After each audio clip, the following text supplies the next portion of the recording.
Last time we saw Elijah, he was just departing from the brook of Cherith that had just dried up from the drought. And if you need context, I'd recommend going and reading the scriptures, 1 Kings 17, and continuing on with where we're going. We're going to be looking through, I believe it's verses 8 through 16 of 1 Kings 17. And so God has provided for Elijah in a difficult time. And as he's going forward, God's like, hey, go to Zarephath. I think I said that right. Zarephath, there's a widow there. She'll take care of you.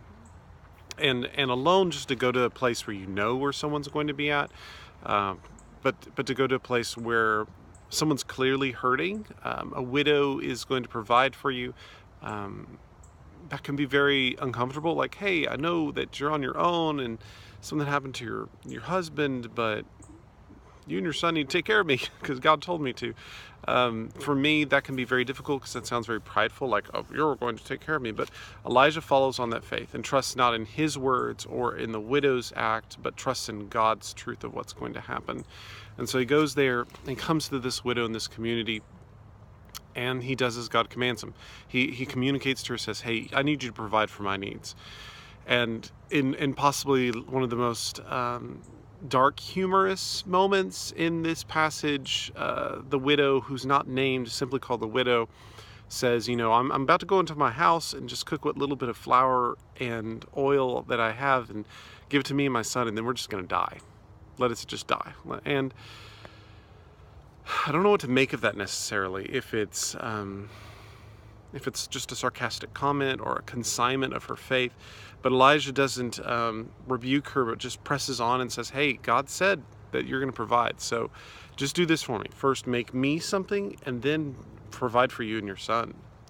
And she does, and God's provision comes through in such miraculous ways.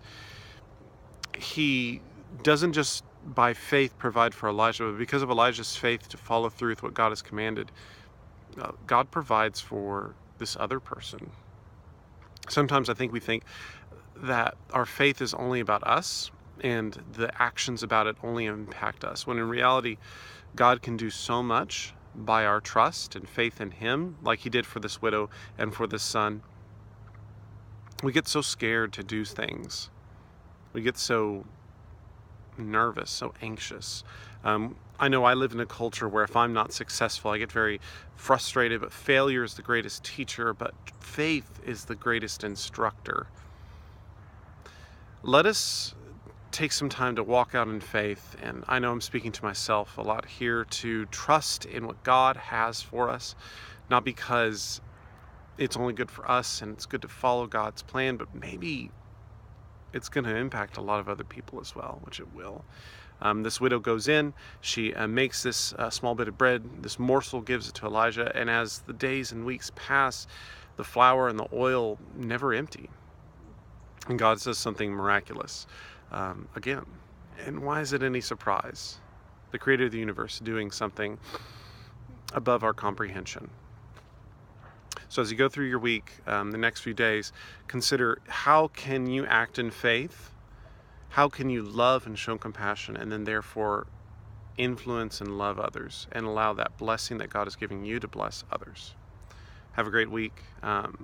It is the middle of spring at this point, and so take this time to renew those relationships, to love in those compassionate ways that Christ has loved us. Have a great day.